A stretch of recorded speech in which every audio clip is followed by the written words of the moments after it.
Bonjour à tous, on se retrouve pour une nouvelle position avec ici le trait pour les blancs et nous sommes en finale. Une petite étude, alors une petite étude sur les enfilades, il y en a déjà eu, je crois. Hier on pourrait retrouver une autre étude sur les enfilades, je pense que ça s'appelle, si vous cherchez sur cette chaîne enfilade, vous devriez trouver l'autre étude avec tour et fou aussi, qui va capturer la dame en enfilade. Ici, c'est ce qui va se passer. Les noirs ont donc une dame et les blancs une tour et un fou et un pion aussi, hein. Un pion important, évidemment, le pion H3, bien sûr. On va le voir par la suite, hein. Alors, important pour plusieurs choses pour les finales de pion, parce que c'est un pion passé éloigné et aussi pour aider peut-être le fou à faire une enfilade, hein, pourquoi pas. On va voir ça. Alors, ici, les coups forcés, bien sûr, échec. Alors, qu'est-ce qu'il y a comme échec? Il y a la tour qui peut faire échec à deux endroits et le fou qui peut faire échec à deux endroits aussi. Alors, sachant que il va falloir quand même essayer d'attraper un petit peu le roi et la dame. Si le roi s'enfuit sur case noire, il y a peu de chances qu'on le rattrape, hein, parce qu'on a un flou de case blanche. Donc ici, le coup logique serait d'empêcher le roi d'aller sur la case 5, hein, parce que si on fait par exemple fou F3, hein, il va faire roi E5 et il s'enfuit lâchement avec son roi, hein. Par exemple tour E4, il vient en F6, une case noire, hein. Là il n'y aura pas d'enfilade, hein. Il y aura probablement échec perpétuel parce que bon, tour fou et pion c'est quand même pas mal, hein. C'est suffisant pour faire nul, mais on ne gagnera pas avec les blancs, hein, dans cette finale. Il n'y a pas d'avantage matériel. Ici, c'est bien l'échec en A5 qui est bon parce que le roi noir ne peut pas aller en E5 ni en C5, aucune des deux cases noires. Donc il va être obligé d'aller sur une case blanche, sachant que déjà, bah, celle-ci en C4, elle est pas bonne, hein, parce que c'est matant un coup. Alors là, vous avez le choix, hein. Vous pouvez avancer le pion, vous pouvez mettre le fou, d'un côté ou de l'autre d'ailleurs, hein, voilà. Un autre mauvais coup pour le roi noir, c'est venir en C6 évidemment, puisque on a x4 échec qui gagne la dame immédiatement, hein. Donc là, ça devrait aller assez facilement. Pareil pour la case 6 avec le roi, hein, on aurait. Donc fou G4 qui gagne donc la dame. Il y a donc deux coups dans cette position. Et, le coup de roi en E4 évidemment qui est pareil logique. Enfin, il n'y a pas tellement d'autres cases, hein, du coup pour le roi. Et le troisième coup, enfin le deuxième coup plutôt, qui est l'avancée du pion en B5. Et oui, pion qui peut quand même couvrir l'échec. Et c'est là on retrouve la petite pointe, hein, bien sûr, avec ce nouveau coup forcé qui apparaît et qui va nous permettre de gagner la dame, normalement. De gagner la dame, mais bah, on va gagner en finale de pion grâce à ce pion passé. Alors, coup forcé, on reste sur l'idée, hein, d'empêcher le roi d'aller sur une case noire, et donc on prend le pion tout simplement avec la tour. On refait les mêmes idées que tout à l'heure. Alors, bon, là, s'il vient en C4, il y a fou E2 cette fois, défend la tour.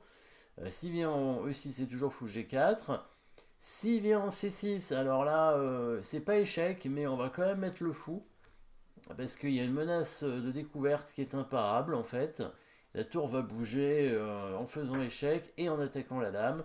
Et si le roi vient en C7, la tour bouge quand même en faisant échec et en attaquant la dame, du coup. Ou quel que soit le coup des noirs, hein, la tour pourra venir faire échec et attaquer la dame. Alors, est-ce que c'est vrai? Si la dame est en C7, alors si elle vient en D8, la tour B8. Si elle vient en C7, on devrait aussi pouvoir, hein, alors, la tour va bouger. Alors, par contre, on ne peut pas attaquer la dame immédiatement, parce que la dame va prendre la tour, enfin le roi va prendre la tour, pardon, sur tour B7, roi prend B7. Donc, où est-ce qu'on va mettre la tour pour pouvoir gagner la dame ici? Alors, il y a pas mal d'endroits possibles, hein, pour la tour dans cette position. Peut-être qu'on la bouge pas, peut-être c'est un zigzag, hein, parce que là où qu'elle aille, finalement, il n'y a pas de, il n'y a pas de moyen de gagner la dame. Donc ici, on devrait, soit on pousse le pion tranquillement, soit on amène le roi, mais peut-être qu'on va jouer le coup de pion ici en B4 pour contrôler la case dans C5, hein. Ce sera le mieux, ouais, c'est probablement le mieux. Voilà, B4 qui menace en fait tour C5 double échec qui gagne la dame. Donc là la dame noire ne pourra pas s'échapper cette fois. Là il n'y a plus de cases disponibles hein, pour éviter la découverte. Sur dame C8, tour B8, dame D7 on bouge la tour n'importe où. Ou qu'elle aille sur la 7ème, on l'attaque avec la tour. Le roi peut pas s'enfuir. Il y aura toujours un échec à la découverte. Voilà. On a trouvé le secret sur le coup de dame en C7. Simplement le coup B4 hein, qui menace tour C5. En fait, la tour est protégée en C5. Donc le roi ne pourra pas la prendre et donc la tour sera perdue derrière. Voilà, alors tout ça, ça ne nous dit pas pourquoi on ne prend pas la tour. Du coup, qu'est-ce qui se passe sur Dame Pro Tour? Évidemment, vous avez trouvé le coup. L'attraction ici, hein. Alors c'était déjà une petite attraction avec la tour qui a pris le pion. Deuxième attraction ici, avec le pion qui avance d'une case vers le haut, on fait échec. Et si le roi prend, il y a bien sûr une enfilade de ce côté-là, donc avec la fameuse finale de pion. Hein. Hop, il prend la dame et le pion qui avance tout droit, le roi qui n'est pas dans le carré, hein. Hop, vous voyez, le carré il est ici, le roi noir qui ne peut pas rentrer dedans. De toute façon, s'il rentrait, le roi blanc se serait servi sur les pions noirs, hein, il les aurait pris tranquillement, donc ça n'aurait rien changé même s'il était dans le carré. Et si, bien sûr, s'il prend de la dame, là on met le fou ici. Alors là, le roi noir est dans le carré d'ailleurs du coup. Hein. Par exemple, après dame prend fou, puis on prend roi E5 hein, ou roi E4 pour aller chercher le pion. Est-ce qu'on avance le pion? On avance le pion. Ouais, il faut qu'il aille dessus. Et le roi blanc va aller sur le pion en D6, hein, tout simplement. Voilà. Il va le manger et le roi noir sera trop loin. Des autres pions derrière. Alors, pas se tromper quand même, ce serait dommage. Alors, du coup, on va quand même mettre le roi en C6. Il avance. On pousse. Il avance. Alors, est-ce qu'on va pousser le pion B3 peut-être pour empêcher le roi noir de venir... Alors, il peut aller là quand même. Alors, là, on va pas gagner là. Hein. Là, on va pas gagner. Hein. Donc, si on fait, parce que si on fait B5, il fait roi B4. Il fait roi B4. Et là on est embêté. Et là, on est embêté. Donc ici, il fallait jouer un peu plus précisément hein, auparavant. Donc ici, peut-être qu'il fallait pas avancer le pion. Hein, il fallait attendre un peu peut-être pousser simplement B4, c'est le mieux. Parce que finalement, on a besoin quand même, évidemment, de faire dame avec ce pion. Donc autant l'amener tout de suite à dame. Enfin, tout de suite à dame. Le rapprocher, en tout cas, de faire dame. Hein. Plus on est prêt, eh ben, mieux ce sera. Hein. On perdra plus de temps après pour avancer le pion. Alors lui, il faudra quand même qu'il aille vers le pion blanc. Hein. Ou alors il bloque le pion ici. Hein. Il peut faire ça. Voilà, donc on fait un coup d'attente. Hein. Alors est-ce que maintenant ça suffit? Si on peut faire H4, ça devrait suffire maintenant. Parce que là, on a gagné un temps précieux. Du coup, il va chercher le pion. Voilà, on prend le pion D6. Et maintenant, on va chercher le pion. Voilà, là, on est tranquille. On gagne bon, assez facilement là, hein, puisque le pion peut faire là. Donc c'était quand même assez important d'avancer d'abord le pion, hein, ici en B4, avant de faire quoi que ce soit. Ici exactement. Avant d'avancer le pion H4. H4 qui était quand même une perte de temps. Hein. Donc il fallait gagner un temps avec le coup B4 pour le rapprocher de la promotion. Donc cette finale de pion gagnante, pas si facile mais gagnante.